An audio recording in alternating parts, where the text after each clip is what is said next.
दोस्तों, आप swing trade opportunities ढूंढना चाहते हो निफ्टी के अंदर, जिसमें आप निफ्टी के इन स्विंग्स का इस्तेमाल कर सको और निफ्टी के अंदर अपनी पोजीशनल हेज स्ट्रेटजीज बना सको। तो आज की इस वीडियो के अंदर मैं आपको स्टेप बाय स्टेप बताकर चलूँगा कि अगर आप हमारे साथ हमारे नए बैच में जुड़ते हो तो आपको हमसे क्या क्या एक्सपेक्टेशन रखनी चाहिए और यहाँ पर आपको क्या क्या सीखने मिलेगा। तो देखो दोस्तों, सबसे पहले हमें समझना चाहिए कि निफ्टी के अंदर बड़े बड़े स्विंग्स आते हैं, क्योंकि निफ्टी के अंदर टॉप 50 कंपनियां हमारे देश की हैं। टॉप लार्ज कैप कंपनियों का एक इंडाइसेस निफ्टी 50 बनता है। तो यहाँ पर किसी कंपनी के अंदर अगर किसी तरीके की कोई न्यूज़ आती है या इकॉनमी में किसी भी तरीके का कोई बदलाव आता है, एफआईज के मन में अगर किसी तरीके का कोई चेंज आता है या डीआईज के मन में किसी तरीके का कोई चेंज आता है या कोई ऑब्जर्वेशन में किसी तरीके का कोई भी बदलाव आएगा, तो इसका सबसे पहला फ़र्क और सबसे बड़ा फ़र्क जो पड़ कर चलेगा वो निफ्टी 50 इंडाइसेस के ऊपर पड़ कर चलेगा। तो इस निफ्टी 50 इंडाइसेस के अंदर ऑटो भी आता है, निफ्टी 50 इंडाइसेस के अंदर आईटी भी आता है, बैंक भी आते हैं और सब कुछ आता है। मतलब देश की टॉप 50 कंपनियां इसके अंदर आती हैं। अब दोस्तों, जिस समय पर आप निफ्टी 50 के अंदर किसी स्ट्रेटजी को डिप्लॉय करने के लिए जाते हो तो आप दो तरीके की स्ट्रेटजीज को डिप्लॉय कर सकते हो। एक होती है डायरेक्शनल ट्रेड और दूसरा होता है आपके पास में स्विंग ट्रेड। अब जनरली क्या होता है कि निफ्टी 500 पॉइंट्स की एक रेंज के अंदर फंसी रहती है। आप लोगों ने लिक्विड कॉन्ट्रैक्ट जितने देखे होंगे 500 पॉइंट्स के गैप पर लिक्विड कॉन्ट्रैक्ट्स आपको पूरे साल के अवेलेबल होते हैं।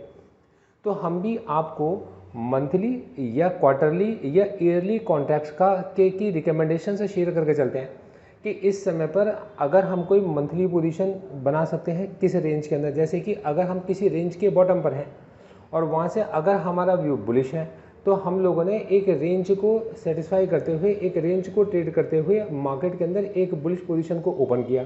अब अगर आप बुलिश पोजीशन को ओपन करते हो तो हो सकता है कि आपके व्यू की डायरेक्शन में मार्केट जाए तो आपको गेन होगा, लेकिन अगर आपके व्यू की ऑपोजिट डायरेक्शन में मार्केट जाता है तब आपका रिस्क बड़ा हो जाता है और रिवॉर्ड उसके रिस्पेक्ट में कम हो जाते हैं। तब उस जगह पर आपके रिस्क को मिनिमाइज़ करने के लिए और रिवॉर्ड को भी उसके कंपैरिजन में एक लिमिट तक आपके पास में बढ़ाने के लिए यहाँ हम लोग हेज स्ट्रेटजीज का इस्तेमाल करते हैं, जिसके अंदर हमारी कोशिश होती है कि अगर हम किसी 1 रुपये के रिस्क को लेकर चल रहे हैं तो उसमें हमारा जो रिवॉर्ड हमारे लिए टारगेट है वो 3 रुपये का हो। मतलब 1:3 के रेशो में हम लोग आपको स्ट्रेटजीज को सजेस्ट कर चलते हैं। अब दोस्तों, ये स्ट्रेटजीज जनरली क्या होती हैं, स्विंग ट्रेड अपॉर्चुनिटीज़ होती हैं। तो 300 से 400 पॉइंट या 500 पॉइंट का जैसे हमें एक स्विंग मिलता है, हम अपनी इन पोजीशंस को एडजस्ट करके चलते हैं। इन पोजीशंस में अगर आप कोई एडजस्टमेंट करके चलोगे तो प्रॉफिटेबल लैग का प्रॉफिट बुक करके चलोगे। रीज़न क्या है इसका कि भाई मार्केट के अंदर आज अगर आपने किसी पोजीशन को प्रॉफिट में छोड़ दिया तो ज़रूरी नहीं है कि कल आपको ऑप्शन की सेम पोजीशन उतने ही प्रॉफिट के अंदर आपको वापस मिल जाए। तो मार्केट से जो प्रॉफिट हम पार्शियली निकाल सकते हैं हम विड्रॉ करने की कोशिश करते हैं। एग्जैक्टली जो लॉस मार्केट में हमारे को पोजीशन आज दिखा रही है, कल आने वाले दिन में उसका लॉस उससे बड़ा भी हो सकता है और उसका लॉस उससे कम भी हो सकता है। तो सबसे पहले हम लोग रेंज को कैलकुलेट करते हुए मार्केट के अंदर अपनी एक पोजीशन को क्रिएट करते हैं और जैसे ही मार्केट उस रेंज के अपर एंड तक पहुंचता है या अगर हमारी बेयरिश पोजीशन है और मार्केट उसके लोअर एंड तक पहुंचता है तब हम अपनी प्रॉफिटेबल पोजीशंस को शिफ्ट करते हैं। और उस कंडीशन में हमें ये बात ध्यान रखनी चाहिए कि हम अपनी रेंज को डिसाइड करते हुए काम कर रहे हैं। अब पॉसिबिलिटीज़ हैं, हो सकता है कि रेंज आपके पास में ब्रेक डाउन हो जाए या रेंज हमारे को ब्रेकआउट मिल जाए।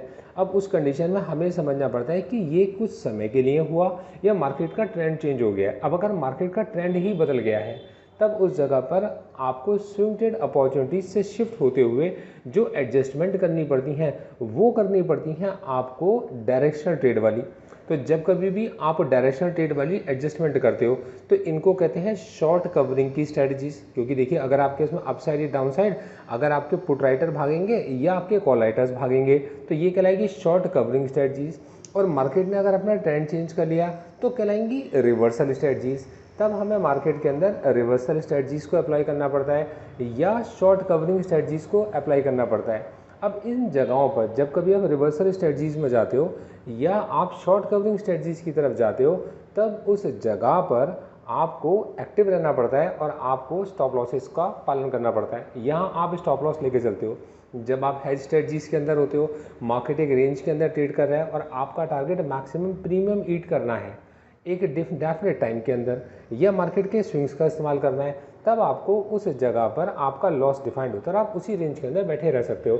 मार्केट ने अगर रेंज को ब्रेकआउट किया तो या तो हम पोजीशंस को क्लोज करके लॉस को बुक कर लिया जाए, जो सबसे पहला तरीका है, जो सिर्फ स्विंग में रहना चाहते हैं। दूसरा तरीका क्या है कि मार्केट में फिर आप एडजस्टमेंट करो, और अगर आप एडजस्टमेंट करके चलते हो तब उस समय पर आपको एक्टिव होना पड़ता है, मतलब उस जगह पर आपको स्टॉप लॉस वाले ट्रेड्स को समझना पड़ता है। तो दोस्तों ये सब चीज़ें मैं आपको सिखाऊंगा अगर आप 3 महीने के लिए मेरे साथ में जुड़ोगे।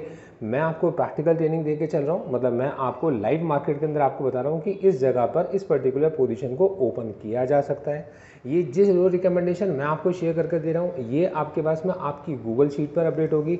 इसके अलावा एक इसकी मास्टर शीट मैं भी बना के चलूँगा, जिसके अंदर मैं इन सारी पोजीशंस को ओपन करूँगा अपनी गूगल शीट में, प्राइस को मेंशन करूंगा जिस प्राइस पर इसको रिकमेंड किया गया।